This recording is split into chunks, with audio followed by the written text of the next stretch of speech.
श्री स्वामी समर्थ. स्वामी महाराज तुमच्या सर्व चांगल्या इच्छा पूर्ण करो ही स्वामींच्या चरणी प्रार्थना करते आणि आजच्या या नवीन व्हिडिओला सुरुवात करते. भगवान शिवशंकरांच्या भक्तीचा सर्वात मोठा उत्सव म्हणजेच महाशिवरात्री आता अगदी जवळ आली आहे. 2026 मध्ये महाशिवरात्री नेमकी कधी आहे, पूजेचा शुभ मुहूर्त काय आणि सर्वात महत्त्वाचं, या दिवशी महिलांनी कोणत्या रंगाची साडी नेसावी, कोणते रंग टाळावेत, कोणत्या रंगाचे कपडे आणि बांगड्या परिधान कराव्यात, कोणते रंग टाळावेत, याबद्दलची संपूर्ण माहिती आजच्या व्हिडिओमध्ये मी तुमच्यासोबत शेअर करणार आहे. त्यामुळे व्हिडिओ हा स्किप न करता शेवटपर्यंत नक्की पहा. चॅनलवरती जर नवीन असाल तर चॅनलला सबस्क्राईब करा आणि असेच माहितीपूर्ण नवनवीन व्हिडिओ पाहण्यासाठी बेल आयकॉनलाही प्रेस करा, म्हणजे जेव्हा कधी मी नवीन व्हिडिओ अपलोड करेल त्याचं नोटिफिकेशन सर्वात अगोदर तुम्हाला भेटेल आणि तुम्ही एक पण व्हिडिओ मिस करणार नाही. त्याचबरोबर कमेंटमध्ये ओम नमः शिवाय लिहायला अजिबात विसरू नका, जेणेकरून भोलेनाथांची तुमच्या कुटुंबावर, मुलांवर अगदी भरभरून अशी कृपा होईल. यंदा महाशिवरात्रीच्या तारखेबाबत थोडा संभ्रम आहे. पण शास्त्रानुसार रविवार 15 फेब्रुवारी 2026 रोजी महाशिवरात्री साजरी केली जाईल. चतुर्दशी तिथीचा प्रारंभ हा 15 फेब्रुवारी 2026 रोजी दुपारी 5:04 होत आहे आणि चतुर्दशी तिथीची समाप्ती ही 16 फेब्रुवारी 2026 रोजी दुपारी 5:30 वाजता होत आहे. निश्चित काळ हा पूजेचा मुख्य काळ असतो. या वेळेमध्ये केलेली पूजा ही आपल्याला चांगल्या पटीने फळ देत असते. त्यामुळे 15 फेब्रुवारीच्या मध्यरात्री 12:09 ते 1:01 या काळात केलेली पूजा अत्यंत फलदायी असते. जर तुम्ही मंदिरात जाऊ शकत नसाल तर घरातही मनोभावी तुम्ही पूजा करू शकता. महाशिवरात्रीच्या दिवशी सकाळी लवकर उठून स्नान करावे, शक्य असल्यास पाण्यात थोडे काळे तीळ टाकावेत, हातात अक्षत आणि पाणी घेऊन महादेवांचे ध्यान करून व्रताचा संकल्प करावा. शिवलिंगावरती पंचामृताने दूध, दही, तूप, मध, साखर याचा अभिषेक करावा. त्यानंतर शुद्ध जलाने किंवा गंगेच्या पाण्याने स्नान घालावे. महादेवाला 3 पाने असलेले अखंड बेलपत्र अर्पण करावे. बेलपत्र अर्पण करताना त्याचा गुळगुळीत भाग हा शिवलिंगाला स्पर्श करेल याची काळजी घ्यावी. महादेवाला पांढऱ्या रंगाच्या मिठाईचा, फळांचा किंवा खिरीचा नैवेद्य दाखवावा. पूजेच्या वेळी ओम नमः शिवाय या मंत्राचा सतत जप करावा. यावेळेस पूजेमध्ये काही महत्त्वाच्या 5 चुका ज्या आहेत तर त्या आपल्याला टाळायच्या असतात. बऱ्याचदा आपण नकळत काही चुका करतो ज्यामुळे पूजेचं पूर्ण फळ मिळत नाही. या चुका आवर्जून टाळायच्या. भगवान शिव हे वैरागी आहेत, त्यामुळे शिवलिंगावर कधीही हळद आणि कुंकू वाहू नये. त्यांना पांढरे चंदन किंवा लाल चंदन, पिवळे चंदन किंवा भस्म लावावे. पौराणिक कथेनुसार महादेवाने केतकीच्या फुलाला आपल्या पूजेतून वर्ज्य केले आहे, त्यामुळे चुकूनही केतकीची फुले वाहू नका. भगवान विष्णूंना प्रिय असलेली तुळस महादेवाच्या पूजेत वापरली जात नाही, त्याऐवजी फक्त बेलपत्राचा वापर करा.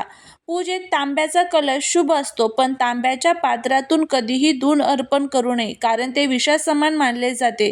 दुधासाठी स्टील किंवा चांदीच्या पात्राचा वापर करा.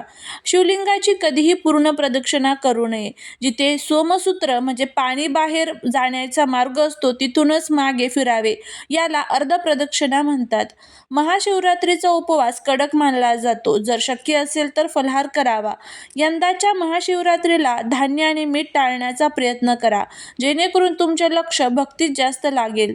त्याचबरोबर तुमच्या आजूबाजूला जर कुठे महादेवांचं मंदिर असेल तर शक्य असेल, टाईम असेल तर आवर्जून जाऊन तुम्हाला त्या ठिकाणी महादेवांचं दर्शन जे आहे तर ते घ्यायचं आहे. आणि या वेळेमध्ये जर तुम्ही आपल्या घरामध्ये काही स्तोत्रांचं, मंत्रांचं पठण केलं तर त्याचा सुद्धा तुम्हाला खूप चांगला फायदा जो आहे तर तो होऊ शकतो.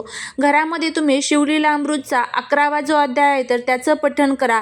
रुद्राभिषेक करू शकता. त्याचबरोबर ओम नमः शिवाय या मंत्राचा जप करा. दारिद्र्य दहन शिवस्तोत्रमचं पठण करा. शिवस्तुती वाचा. हे सर्व स्तोत्र आणि मंत्र ज्यावेळेस आपण आपल्या घरामध्ये पठण करतो त्यावेळेस घरातील ज्या काही इडापिडा, नकारात्मक शक्ती, वाईट बाधा ज्या असतात ना, तर त्या सर्व दूर होण्यासाठी मदत होत असते. महाशिवरात्री हा सर्वात मोठा आणि महत्त्वाचा दिवस आपल्या हिंदू धर्मामध्ये मानला जातो. हा जो दिवस आहे तर तो शिव-पार्वतीच्या मिलनाचा दिवस मानला जातो. अंधारावरती प्रकाशाचा दिवस मानला जातो. त्यामुळे या दिवशी केलेल्या चुका ज्या आहेत तर त्या आपल्याला त्याचे वाईट परिणाम जे आहेत तर ते भोगावे लागू शकतात. त्यामुळे चुकूनही चुका या पूजेमध्ये होणार नाही याची काळजी घ्या. राहू काळामध्ये चुकूनही पूजा करू नका. घरामध्ये पूजा करा, आरती करा, नैवेद्य दाखवा आणि त्याचबरोबर महादेवांचं स्मरण करा. बघा, नक्कीच तुम्हाला याचा जो चांगला फायदा आहे तर तो बघायला मिळेल. आता त्यानंतर वळूया आपल्या खास विषयाकडे. महाशिवरात्रीला महादेवांची कृपा मिळवण्यासाठी रंगशास्त्राला खूप महत्त्व आहे. यंदा या 5 रंगाच्या साड्या तुम्ही नक्की नेसू शकता. या रंगाच्या साड्या जर तुम्ही नेसल्या तर आपल्यावरती महादेवांची भरभरून अशी कृपा जी आहे तर ती होऊ शकते. त्यामध्ये सर्वात पहिला जो रंग आहे तो म्हणजे हिरवा रंग. महादेव निसर्गप्रेमी आहेत, त्यांना बेलपत्र प्रिय आहे. त्यामुळे हिरवा रंग परिधान करणे अत्यंत शुभ मानले जाते. त्यानंतर पुढचा जो रंग आहे तो म्हणजे पांढरा रंग. पांढरा रंग हा शांतता आणि पवित्रतेचे प्रतीक आहे. महादेवाच्या ध्यानावस्थेला हा रंग साजेसा आहे. त्यामुळे पूर्ण पांढऱ्या रंगाची साडी जी आहे तर ती घालायची नाही, तर थोडेफार त्यामध्ये कलर्स असायला पाहिजे. मग काठ जरी त्याचे वेगळ्या कलरचे असले तरीही चालेल, पण पूर्ण जी पांढरी असते बघा त्यावरती कुठेही नक्षी वगैरे काहीच नसतं अशी साडी घालायची नाही, तर थोडी डिझाईन असलेली एखादा त्यामध्ये एक्स्ट्राचा कलर असलेला अशी साडी तुम्ही घालू शकता. त्यामध्ये तिसरा जो रंग आहे तो म्हणजे लाल रंग. सौभाग्यवती स्त्रियांसाठी लाल रंग नेहमी शुभ असतो, जो ऊर्जेचे प्रतीक मानला जातो. त्यामुळे लाल रंगाची साडी तुम्ही घालू शकता. त्यानंतर चौथा जो रंग आहे तो म्हणजे पिवळा किंवा केशरी रंग. हे रंग भक्ती आणि मांगल्याचे प्रतीक आहेत. पूजेसाठी हे रंग प्रसन्नता देतात. त्यामुळे या रंगाच्या साड्या तुम्ही घालू शकतात. त्यानंतर पाचवा जो रंग आहे तो म्हणजे आकाशी किंवा निळा रंग. महादेवाने विष प्राशन केल्यामुळे त्यांना नीलकंठ म्हणतात. निळा रंग त्यांच्याशी जोडलेले आहे, त्यामुळे तोही तुम्ही नेसू शकतात. हे सर्व जे काही 5 शुभ रंग आहेत त्या शुभ रंगांच्या साड्या तुम्ही घालू शकता. आता त्यानंतर पुढचा, या रंगाची साडी जी आहे तर ती चुकूनही आपल्याला घालायची नाही. शास्त्रानुसार महाशिवरात्रीला काही रंग वर्ज्य मानले गेले आहेत. चुकूनही रंग निवडू नका. त्यामध्ये पहिला जो रंग आहे तो म्हणजे काळा रंग. महाशिवरात्री हा मांगल्याचा सण आहे.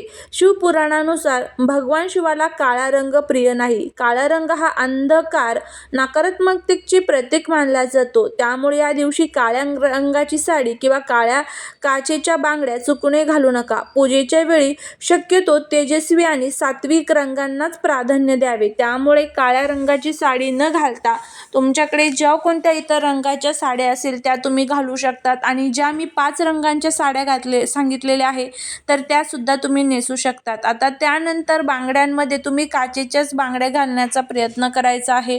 मेटलच्या किंवा प्लास्टिकच्या बांगड्या शक्यतो टाळाव्यात. काळ्या रंगाच्या बांगड्या टाळाव्यात. तुमच्याकडे सोन्या चांदीच्या बांगड्या असेल तर त्यासुद्धा तुम्ही घालू शकतात. 16 शृंगार करून त्यानंतर तुम्ही महादेवांचं पूजन करू शकता. नक्कीच तुम्हाला त्याचा फायदा जो आहे तर तो होईल. त्यानंतर बघा, जर तुम्हाला कपडे म्हणजे ड्रेस घालायचे असतील तर ड्रेससुद्धा घालत असताना तुम्ही याच रंगाचे ड्रेस घाला. काळ्या रंगाचा ड्रेस हा या दिवशी चुकूनही घालायचा नाही.